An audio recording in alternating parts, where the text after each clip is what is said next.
পঞ্চত যে 7 তাৰিখে হ'ব দ্বিতীয় পৰ্যায় আমাৰ কামৰূপ জিলাতো হ'ব আৰু সেই নিমিত্তে আমি নৱগঠিত 31 নং ৰঙিয়া বিধানসভা সমষ্টিত আজি মনাকুছি পঞ্চতৰ আমি প্ৰচাৰ অভিযান অংশগ্ৰহণ কৰিছোঁ আৰু ৰাইজৰ যিটো আমি সমৰ্থন পাইছোঁ অকুণ্ঠ সমৰ্থন ৰাইজ যিদৰে ওলাই আহিছে আই মাতৃসকল জ্যেষ্ঠসকল যুৱ শক্তি নিশ্চিতভাৱে এই পঞ্চায়ত ভাৰতীয় জনতা পাৰ্টিৰ সপক্ষে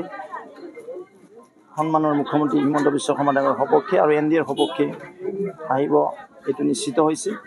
বিৰোধীবিহীন এই পঞ্চায়ত নিৰ্বাচন বিৰোধী কোনো প্ৰচাৰে কৰিব পৰা নাই প্ৰাৰ্থিত্ব দিব পৰা নাই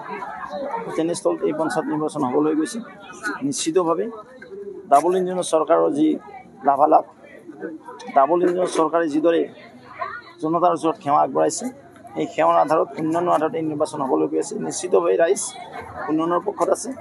আৰু সেই নিমিত্তে আমি আজি মনাকুছি পঞ্চায়তত নিৰ্বাচনী প্ৰচাৰত অংশগ্ৰহণ কৰিছোঁ প্ৰচাৰ অভিযানৰ সময়ত মুখ্যমন্ত্ৰীগৰাকীয়ে কৈছে যে কংগ্ৰেছৰ হাতৰ চিনৰ পৰিৱৰ্তে লুমিবাৰ চিন হ'ব লাগিছিল বুলি কৈছে কিন্তু ইয়াৰ বিপৰীতে কংগ্ৰেছৰ সভাপতিয়ে কৈছে যে বিজেপিৰ চিনত নাথুৰাম গডছে এই বন্ধুত্ব হ'ব লাগিছিল বুলি এতিয়া কংগ্ৰেছৰ হাতত একো ইছ্যু নাই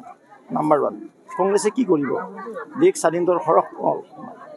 60 বছৰ কংগ্ৰেছে শাসন কৰিছে এতিয়া আজি কংগ্ৰেছ দলৰ হাঁহিৰ পাত্ৰ হৈছে যিটো কংগ্ৰেছ দলে প্ৰাৰ্থিত্ব আগবঢ়াব পৰা নাই তেওঁলোকে বিজেপিলৈ কি আঙুলি তোৱায় মই ক'বলৈ গৈছোঁ কংগ্ৰেছ আজি দিশাহাৰা হৈ গৈছে কংগ্ৰেছক হিন্দুস্তানৰ জনগণে বিদায় দিছে ভূপেন বৰাৰ মন্তব্য একো নাই মই এইটোৱে ক'ম যে কংগ্ৰেছ আজি দিশাহাৰা হৈছে কংগ্ৰেছ বেলি অস্ত গৈছে তেওঁলোকৰ ভ্ৰষ্টাচাৰ দুৰ্নীতি সীমাহীন দুৰ্নীতি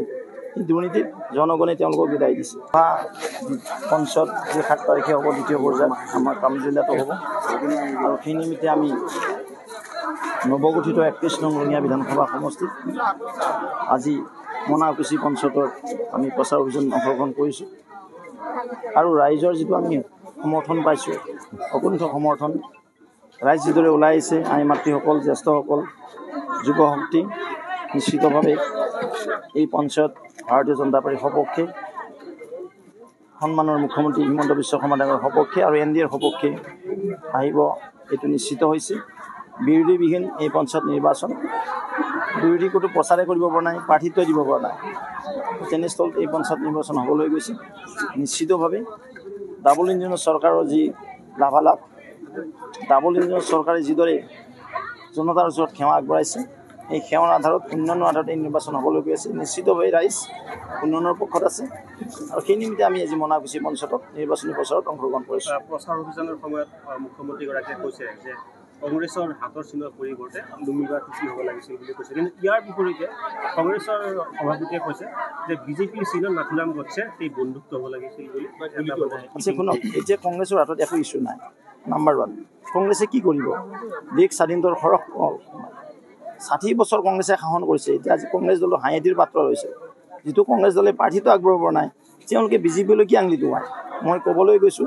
কংগ্ৰেছ আজি দিশাহাৰা হৈ গৈছে কংগ্ৰেছক হিন্দুস্তানৰ জনগণে যিকোনো খবৰৰ বাবে যোগাযোগ কৰক 7099017330 লগতে 7099017110 নম্বৰত